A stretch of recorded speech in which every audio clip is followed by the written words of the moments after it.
I remember the quiet before the comment more clearly than the comment itself.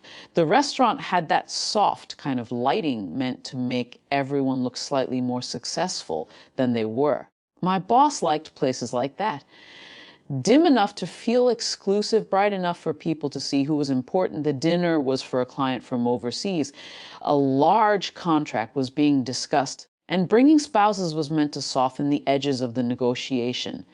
My boss had insisted on it. My wife sat beside me with the calm posture she always had, 60 years old, silver beginning to thread through her dark hair, wearing a simple navy dress she'd owned for years. Nothing flashy, nothing that tried to compete with the room. She had never cared about that sort of thing. Across from us, my boss leaned back in his chair, already comfortable in the role he enjoyed most, being the center of the table. The client listened politely while a junior associate translated small parts of the conversation. His English was limited. He followed the rhythm more than the words. At first, everything felt routine. Drinks arrived. Small talk moved around the table. People laughed too easily at things that weren't particularly funny. Then my boss looked at my wife. He tilted his head slightly, studying her the way people sometimes do when they're deciding whether someone belongs in a room. He chuckled. "I have to admit," he said casually, glancing at the others, "when you walked in, I thought you brought your mom."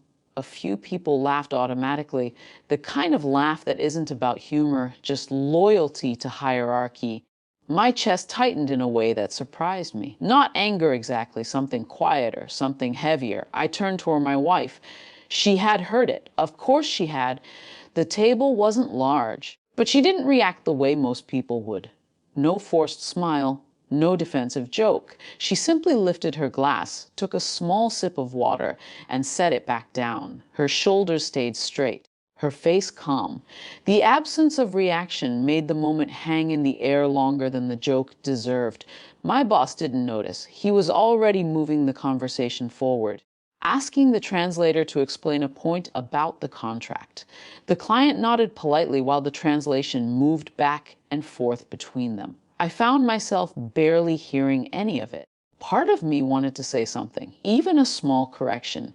But years inside that company had taught me how fragile professional standing could be. One public confrontation could follow you for years. So I stayed quiet. My wife rested her hands lightly on the tablecloth. She looked relaxed, almost detached from the entire situation. It made me feel worse somehow. Dinner plates arrived. Conversation restarted in scattered pieces. The room tried to pretend the moment had never happened. Then the restaurant door opened again. A woman stepped inside, scanning the room until she spotted our table. The client stood halfway from his chair with visible relief. His wife had arrived late. She approached the table with a warm smile, offering polite greetings to everyone before taking the empty seat beside him. For a few minutes, the dinner simply continued. Then her eyes moved across the table. They stopped on my wife. At first, it was just a glance. Then she leaned forward slightly. Her expression changed in a way that was subtle but unmistakable. The kind of shift people have when memory suddenly clicks into place. She studied my wife's face carefully. The table quieted without anyone intending it to. Finally, she spoke. "Are you Professor Alina Markovic?" The question seemed to land in the center of the table like something physical. My wife blinked once, surprised. "Yes," she said gently. "I was." The client's wife placed a hand over her mouth, almost laughing in disbelief. She turned quickly toward her husband, speaking rapidly in their language. The translator leaned closer, trying to keep up. Within seconds, the client himself was staring at my wife with visible curiosity. His wife looked back at her again. "I studied your research during my doctorate," she said slowly in English.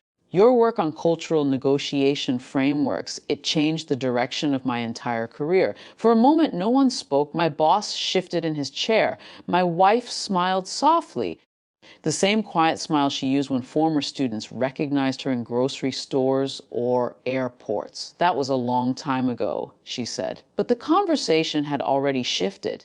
The client began asking questions through the translator about her research, about international cooperation, about how cultural misunderstandings affected business partnerships. My wife answered calmly, not performing, not correcting anyone, just speaking with the quiet clarity she always had when explaining something she understood deeply. The table leaned in. Even the translator seemed more animated now. Across from me, my boss had grown very still. He tried to join the discussion once or twice, but his comments floated away unnoticed.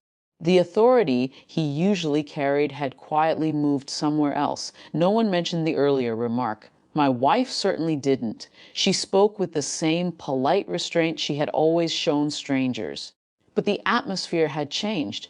Respect had entered the room in a way that didn't need to announce itself.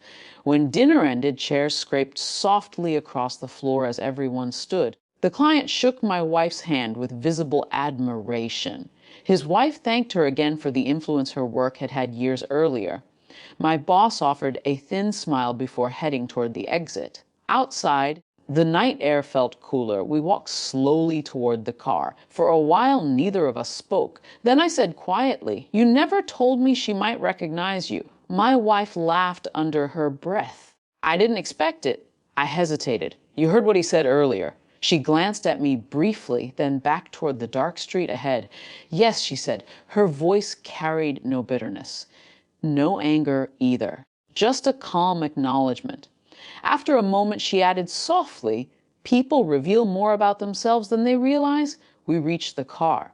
Behind us, the restaurant lights glowed through the windows, the dinner already dissolving into memory. I realized something then. Nothing dramatic had happened. No apology, no confrontation. Yet somehow the balance of the evening had still corrected itself. Not loudly, just quietly enough that everyone in the room had felt it.